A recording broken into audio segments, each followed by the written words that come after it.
السلام علیکم ورحمت الله وبرکاته. ګرانو وروڼو، ما زړه وغوښته چې نن راشم او تاسو ته په دې باره کې لږه ویډیو وکم.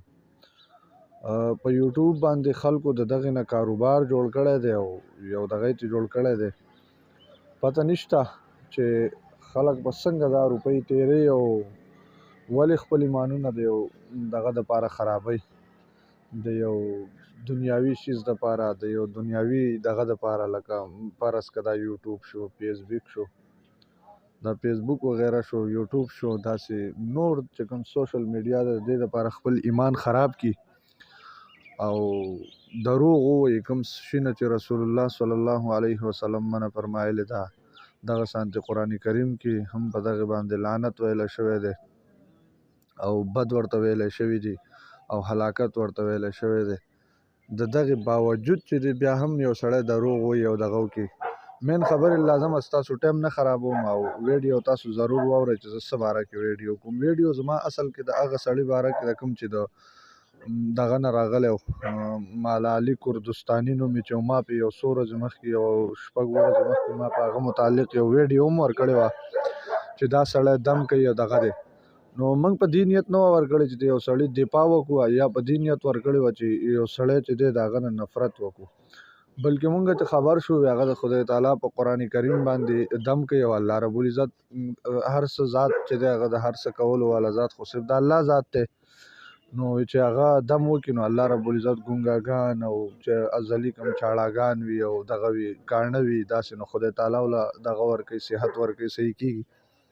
نو موږ هم ویل چې خپل د مسلمانانو وروڼو ته، خپل ملګرو ته دا یو فریضه وګڼله چې دوی ته دا حق ورسو او دا دغو حق دی. ویو ته زمونږ ډېر داسې ملګري دي چې کلیوال هم دي، بل ملګري دي په سترګو باندې ړانده دي، زما خپل ملګري دي، پکې علما دي. ما ویل ټلیفون مې ورته ځان له هم کړی دی چې مولوي صاحب تاسو څنګه د دې باره کې تلي یې نه یې تلي. نو هغه غریب ګوره موږ خو روغ یو، موږ ته احساس نشته او کوم خلک چې په دې دغه کې مبتلا دي نو هغو ته یې پته وه، هغو دې سړي باندې ټرایم کوله، راتله هم هغه ځای له. نو څنګه چې موږ د هغه تردید پیله نه داسې نه کوو، موږ ورته وایو چې کیدای شي دا رښتیا وي. نو همدغه شانتې اوس دغه موږ دا دغه هم نشو کولی، په دې باره کې موږ دا تحقیق او په یقین سره دا نشو ویلی چې هغه دروغجن و یا هغه خدای خبر څنګه سړی و د هغه پې دغه شوی دی نه دی شوی، دغه هم نشو ویلی. نو هغه سړی چې هغه پېښور ته تللی یا نه و تللی، نو زه تاسو ته مین خبره کوم چې د دې پېښور ته تله یا نه تله، هغه تللی یا نه دی تل، نو د پوره حقیقت نه خبر کړمه چې کوم شی مخې له راشي زه به تاسو ته هغه ویم. ځینې خلک ورپسې بدې ردې د شورو نه ویلي، ځینې ورپسې چې دی اوس هم د هغه دفاعګانې کوي. وګوره تاسو ته موږ ویې نه، هغه خپل هغه یوټیوب ویډیو ورپسې کړې وه، نو د هغې دپاره اوس لګیا دي خپل هغه ویډیو راټینګول غواړي او هغه خپل هغه خبرې راټینګول غواړي، د هغه دپاره لګیا دي چې لکه ګوره هغه دا کار داسې نه دی کړی، داسې نه دی کړي. دا کوم تصویر چې تاسو ته په سکرین ښکاري هم د دغې ملا خبره کوم، د دغې سړي خبره کوم. نو څوک لګیا دي د هغه دفاع کې لګیا دي، څوک لګیا دي د هغه پسې تنقید او دغه کوي. ما در اوسه پورې دغه دویمه ویډیو نه کوله، خو ملګرو راته ټلیفونونه مو وکړه او بلکې زموږ داسې ملګري چې تپوس یې مو وکړو.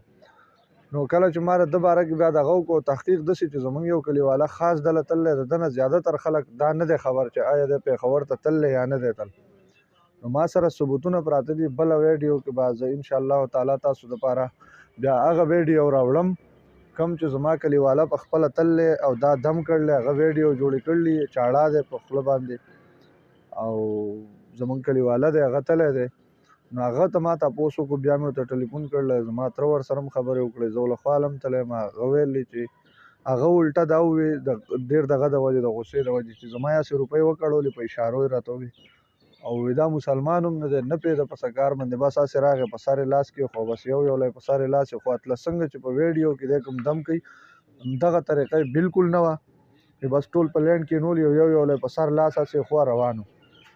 بیا ما هغه چاړه ته مې بل کس ورسره تللی، هغه ته بیا ما دا ویل ما کېدای شي تاسو بل کس لا تلي یې چېرته؟ وایي نه پېښور ته تلي وو، سړی راغلی او دغه کړلی.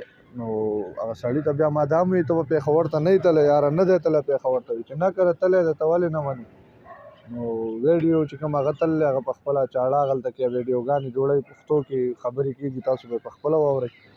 ګرانو ملګرو زه تاسو ته دغه وایم چې هغه سړی اوس نشتی یا تللی یا نه دی شوی هغه پسې فضول د خلکو نور ویډیوګانې مه ګورئ ټلیفونونه نور چاته مه کوئ بس صفا تحقیق دغه موږ سره چې کوم راځي موږ به تاسو ته ویو ستاسو حق دی پورته چې یو سړی تاسو ته دې نه نور دروغ وایي هغه به ځان لاسې لګیایي والسلام